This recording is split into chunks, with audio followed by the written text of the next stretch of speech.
भगवान श्री कृष्ण को अनेक सुंदर सुंदर नामों से जाना जाता है। कभी चित्त चोर, कभी माखन चोर, कभी मुरली वजैया, कभी रास रचैया। ऐसे ही चित्त चोर भगवान श्री कृष्ण के एक परम प्रिय भक्त हुए श्री हरिपाल जी। हरिपाल बड़े संपन्न व्यक्ति थे। धन धान्य की इनके पास कभी कोई कमी नहीं रही, पर संत सेवा के प्रति इनकी इतनी अगाध निष्ठा थी, इन्होंने अपना सारा धन अनाश्रितों, अनाथों और दीन जनों की सेवा में व्यय कर दिया। जीवन में ऐसी परिस्थिति बन गई कि अब तो कुछ बचा ही नहीं कि संतों की सेवा की जा सके। अब जो संत इनके पास आते, इनके पास कुछ होता नहीं। यह जैसे तैसे लोगों से धन मांगकर संतों की सेवा करते थे। एक दिन इनके मन में विचार आया, मेरे श्री कृष्ण चित्त चोर हैं, माखन चोर हैं, वह लोगों का माखन चुराते हैं। क्यों न मैं संतों की सेवा के लिए चोरी का कार्य प्रारंभ करूं। मुझे अपनी तो लालच है नहीं, पर जो संत मेरे घर पर आएंगे उनका भला हो जाएगा, उनका भोजन भंडारा चल सकेगा। इसलिए मैं चोरी का कार्य प्रारंभ करता हूँ। पहले तो उनकी धर्मपत्नी मानी नहीं, पर भक्तराज ने कहा, तुम चिंता न करो, मैं जो चोरी करूँगा उस धन का अपने लिए सदुपयोग नहीं करूँगा, वह सारा धन संतों की सेवा में लगेगा।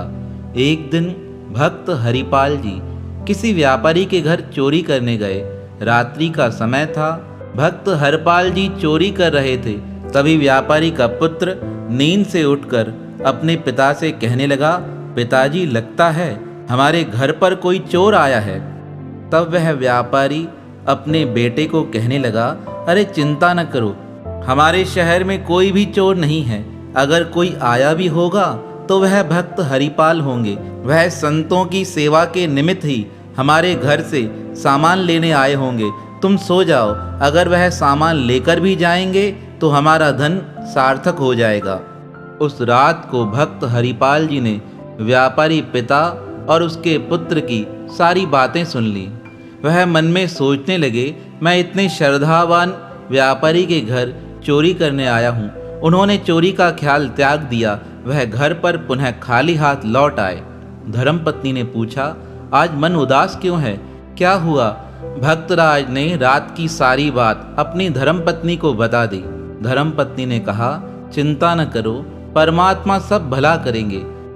प्रातः काल हुआ। संतों की एक बड़ी मंडली हरिपाल जी के घर पर आ गई। संतों को आदर सहित हरिपाल जी अंदर लेकर आए। अपनी धर्मपत्नी से कहने लगे, तुम इन संतों की सेवा करो, मैं इन संतों के लिए अनाज की व्यवस्था करके आता हूँ। अब भक्तराज शहर में व्यापारियों के पास जाकर थोड़ा धन मांगने लगे, पर कोई भी धन देने को तैयार नहीं हुआ। अंत में थक हार कर भक्त हरिपाल जी ने निर्णय ले लिया, लगता है मुझे फिर से चोरी करनी पड़ेगी, पर आज मैं यह नियम लेता हूँ, आज के बाद कभी भी किसी भी वैष्णव भक्त की चोरी नहीं करूँगा। जो वैष्णव नहीं होगा, भगवान को नहीं मानता होगा, जिसके मस्तक पर तिलक नहीं होगा, जिसके गले में तुलसी की माला नहीं होगी, ऐसे व्यक्ति का ही मैं धन हरण करूँगा। अन्यथा अगर कोई मुझे भक्त मिल जाएगा तो मैं उसकी चोरी नहीं करूँगा। ऐसा सोचकर भक्त हरिपाल जी गहन जंगल में आ गए। वह सोचने लगे, अगर इस मार्ग से कोई अभक्त गुजरेगा जो भगवान को नहीं मानने वाला होगा, जो नास्तिक होगा, तो मैं उसके धन का हरण कर लूँगा और वह धन संतों की सेवा में लगा दूंगा। धीरे धीरे समय व्यतीत होने लगा, पर वहाँ से तो कोई गुजरा ही नहीं। और दूसरी जगह निष्किंचन परमात्मा के भक्त हरिपाल जी की स्थिति को देख द्वारकाधीश को चिंता होने लगी। श्री कृष्ण मन में विचार करने लगे, मेरा भक्त संतों की सेवा के निमित्त चोरी करना चाहता है, इसे धन प्राप्ति का अन्य कोई उपाय सूझ ही नहीं रहा है। क्यों ना मैं ही अपने भक्त की यह आशा पूर्ण करके आऊं। ऐसा सोच भगवान श्री कृष्ण ने एक बड़े सुंदर सेठ का रूप धारण कर लिया। अब द्वारकाधीश भगवान श्री कृष्ण सेठ का रूप बना।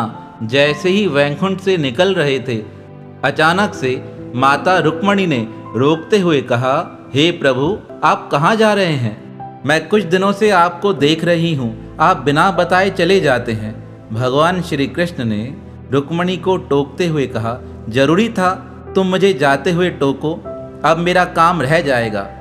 माता रुक्मणी कहने लगी, अगर मैंने आपसे जाते हुए पूछ लिया आप कहाँ जा रहे हो, इसका मतलब आपका काम रुक जाएगा।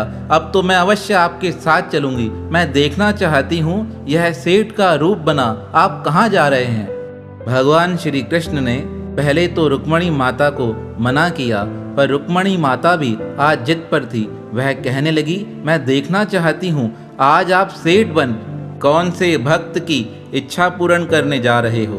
तब भगवान श्री कृष्ण ने माता रुक्मणी से कहा, अगर तुम्हें मेरे साथ चलना है तो एक शर्त है, तुम्हें अच्छे से अपने शरीर पर आभूषणों का श्रृंगार करना पड़ेगा, और जैसे मैं सेठ का रूप धारण कर चुका हूँ वैसे तुम्हें सेठानी का रूप धारण करना पड़ेगा, और मेरे भक्त के पास चलकर तुम्हें थोड़ी सी भी हरी चर्चा नहीं करनी है। वहाँ चलकर तुम्हें मुझे गालियाँ देनी है, मेरे लिए अपशब्द बोलने हैं, तभी मेरा काम बन पाएगा। इसलिए मैंने तुम्हें कहा तुम्हारा चलना ठीक नहीं है, पर तुम जिद करती हो, तुम्हें चलने की इच्छा है तो मेरी यह सारी बातें तुम्हें माननी पड़ेंगी। माता रुक्मणी हाथ जोड़कर कहने लगी, हे भगवान, जैसा आप कहेंगे मैं वैसा करने को तैयार हूँ, पर मुझे लेकर चलिए। अब भगवान ने माता रुक्मणी को आज्ञा दे दी। माता रुक्मणी ने जल्दी से एक सेठानी का वेश धारण कर लिया और अपने शरीर पर बड़े सुंदर सुंदर आभूषण धारण कर लिए। अब भगवान श्री कृष्ण बने सेठ और सेठानी उस मार्ग से गुजरने लगे जहां भक्त हरिपाल किसी यात्री के आने का इंतजार कर रहे थे। अब सेठ और सेठानी बने भगवान श्री कृष्ण और माता रुक्मणी हरिपाल के पास आकर कहने लगे, अरे सुनिए, हम इस गांव में बिल्कुल नए हैं, हमें अमुक व्यक्ति के पास मिलने जाना है, क्या आप हमें पता बता सकते हैं। उन्हें देख भक्त हरिपाल तो मन में प्रसन्न हो गए। वह कहने लगे, अवश्य मैं आपको उस अमुक व्यक्ति के पास पहुंचा सकता हूं, पर पहले आपको धन देना पड़ेगा। अब भगवान श्री कृष्ण तो आए ही भक्त को धन देने के लिए थे। उन्होंने अपनी जेब से धन निकालकर हरिपाल को देकर कहा, जल्दी से हमें अमुक व्यक्ति के पास ले चलो। हरिपाल ने कहा, आप थोड़ी देर यहाँ ठहरिए, मैं घर पर यह धन देकर वापस आता हूँ। अब हरिपाल जी भगते हुए अपने घर गए। उन्होंने वह सारा धन अपनी धर्मपत्नी को देकर कहा, तुम जल्दी से संतों का भंडारा करो, मैं एक सेठ को अमुक व्यक्ति के पास छोड़कर आता हूँ। जैसे ही हरिपाल जी वापस आए, अभी सेठ और सेठानी आपस में हरिपाल को देखकर झगड़ा करने लगे। सेठानी कहने लगी, यह भगवान भी कितना निर्दयी है, इस घनघोर जंगल में हमें कोई साथी मिला ही नहीं, जिसे हमने पैसे दिए वह भी लेकर भग गया है। इतने में हरिपाल जी भी वहां पहुंच गए। उन्होंने सेठानी से कहा, तुम मेरे भगवान के लिए अपशब्द कहती हो। वह सेठानी कहने लगी, हाँ कहूंगी, उसने हमारे साथ हरदम अन्याय किया है। हमारा जो पुत्र हमारे साथ आया था, पता नहीं वह कहाँ भटक गया है। अब तो वह सेठ बने भगवान श्री कृष्ण भी अपने विषय में कहने लगे, हाँ यह सेठानी बिल्कुल सही कहती है, भगवान बड़ा अन्यायी है, वह किसी के साथ न्याय नहीं करता है, हरदम लोगों को दुखी रखता है। जो सच्चे लोग होते हैं, जो संतों के सेवक होते हैं, उनके पास तो कभी पैसा छोड़ता नहीं, और जो बड़े बड़े अमीर लालची लोग होते हैं उनके पास पैसा बना रहता है। जब वह सेठ सेठानी भगवान के विषय में इस प्रकार अपशब्द कहने लगे तो हरिपाल जी को बड़ा क्रोध आने लगा। तब भक्त हरिपाल जी ने सेठ बने भगवान श्री कृष्ण की वेशभूषा देखी। उन्हें पता लग गया, ना तो इनके मस्तक पर तिलक है, ना इनके गले में तुलसी की माला है, और ना ही यह सच्चे आस्तिक लगते हैं, क्योंकि यह तो परमात्मा के लिए भला बुरा कह रहे हैं। अब तो उनके मन में निश्चय हो गया, ऐसे सेठ की चोरी करने में मुझे पाप नहीं लगेगा। अब तो हरिपाल जी ने उन दोनों से कहा, चलो मैं आपको जंगल से मार्ग दिखाते हुए अमुक व्यक्ति के पास छोड़कर आता हूँ। हरिपाल जी आगे आगे चल रहे थे, श्री कृष्ण और रुक्मणी जी हंसते हुए पीछे चल रहे थे, पर दोनों आपस में बातें यही कर रहे थे कि हरिपाल जी को लगे कि यह दोनों भक्त नहीं हैं। जैसे ही मार्ग में घनघोर जंगल आया, भक्त हरिपाल जी ने एक चक्कू निकालकर सेठानी को डराते हुए कहा, जल्दी से यह सारे आभूषण और धन मेरे हवाले कर दो। सेठानी कहने लगी, अरे यह क्या करते हो, तुम तो हमें मार्ग दिखाने वाले थे। हरिपाल जी कहने लगे, मैं उन लोगों को मार्ग दिखाता हूँ जो सच्चे भगवत भक्त होते हैं, पर तुम दोनों तो नास्तिक हो। मैं तुम्हारा धन चोरी कर परमात्मा की सेवा में लगाऊंगा, तुम इस धन के योग्य नहीं हो। माता रुक्मणी ने डरते हुए सारे आभूषण उतारकर भक्त हरिपाल को दे दिए। भगवान श्री कृष्ण बने सेठ जी ने भी अपने सारे आभूषण उतारकर भक्त हरिपाल जी को दे दिए। तब हरिपाल जी ने देखा अभी वह सेठानी अपने हाथ की अंगुली में पड़ी एक अंगूठी उतार कर नहीं दे रही थी। तब भक्तराज को बड़ा क्रोध आया। उन्होंने सेठानी की अंगुली मोड़कर कहा, यह अंगूठी नहीं दोगी, इसे तुम अपने पास रखना चाहती हो। तुम्हें एक बार मैंने कह दिया यह सारे आभूषण उतार कर दो, तब भी तेरे मन में लालच है। अब जैसे ही भक्तराज ने क्रोधित हो रुक्मणी जी की अंगुली मोड़ी, भगवान श्री कृष्ण बने सेठ जी को हंसी आ गई। हरिपाल जी कहने लगे, आप मुस्कुरा रहे हो, आपकी पत्नी मुझे धन देने में आनाकानी कर रही है। भगवान श्री कृष्ण तो हंसते रहे, क्योंकि भक्त हरिपाल तो समझ नहीं पा रहे थे यह है कौन। वह हंसते हुए कहने लगे, जल्दी से इनका धन ले लो, फिर हमें मुक्त कर दो, फिर हमें आगे जाना है। रुक्मणी बनी सेठानी जी ने जब देखा श्री कृष्ण मुस्कुरा रहे हैं और यह भक्त उनकी आंगुली मोड़ रहा है, तो उन्हें पहले तो बड़ा क्रोध आया। अब वह क्रोध में भरकर भक्त को श्राप देने वाली थी। तभी भगवान श्री कृष्ण अपने साक्षात रूप में प्रकट होकर हरिपाल जी को हृदय से लगाकर कहने लगे, हे भक्तराज, हम तुम्हारी सेवा पर बड़े प्रसन्न हैं। श्री कृष्ण को साक्षात रूप में देख माता रुक्मणी भी अपने साक्षात रूप में प्रकट हो गई। भगवान श्री कृष्ण और रुक्मणी को साक्षात रूप में देखकर भक्तराज को रोना आ गया। वह कहने लगे, भगवान, मुझसे तो बड़ा अपराध बन पड़ा है। आप तो स्वयं द्वारकाधीश भगवान श्री कृष्ण और यह आपकी पटरानी माँ रुक्मणी जी हैं। मैंने आपका ही धन चोरी करने का प्रयास किया, मुझे क्षमा करो भगवान, मुझे क्षमा करो। भगवान श्री कृष्ण अपने भक्त को हृदय से लगाकर कहने लगे, भक्तराज, हम तुम्हारी भक्ति पर प्रसन्न हो गए हैं। हम खुद तुम्हारे पास अपनी चोरी कराने आए थे।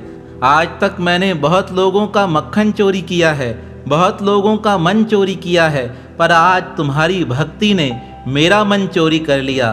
भक्तराज, तुम्हारी सेवा पर मैं बड़ा प्रसन्न हुआ हूँ। पर वह भक्त हरिपाल तो रोकर कहने लगे, भगवान, मुझे क्षमा करो, मुझसे बड़ा अपराध बन पड़ा है। तब माता रुक्मणी ने भक्तराज के मस्तक पर हाथ फेरते हुए कहा, आज के बाद तुम्हारे घर पर कभी धन की कमी नहीं आएगी। तुम जितना भंडारा करोगे उतना अधिक धन तुम्हारे पास बढ़ता जाएगा। तब हरिपाल जी भगवान श्री कृष्ण को एक विनय करते हुए कहने लगे, जिस प्रकार आपने मुझे दर्शन दिया है, आप घर चलकर मेरी पत्नी को भी दर्शन दे कृतार्थ कर दो। अब तो भगवान पुनः सेठ और सेठानी का रूप बनाकर हरिपाल जी के घर पे आए। भक्त हरिपाल के घर पर संतों का भंडारा चल रहा था। कहते हैं भगवान ने स्वयं अपने हाथों से संतों को भंडारा खिलाया। माता रुक्मणी ने घर पे संतों के भंडारे के पश्चात अपने हाथों से संतों की पत्तलें उठाई। जब सब संत भोजन खाकर चले गए, तब भगवान ने अपने साक्षात रूप में प्रकट हो पुनः भक्त हरिपाल और उनकी धर्मपत्नी को अपने दर्शन दिए। उनको दर्शन देने के पश्चात उन्हें आशीर्वाद दे भगवान अपने धाम की ओर चले गए।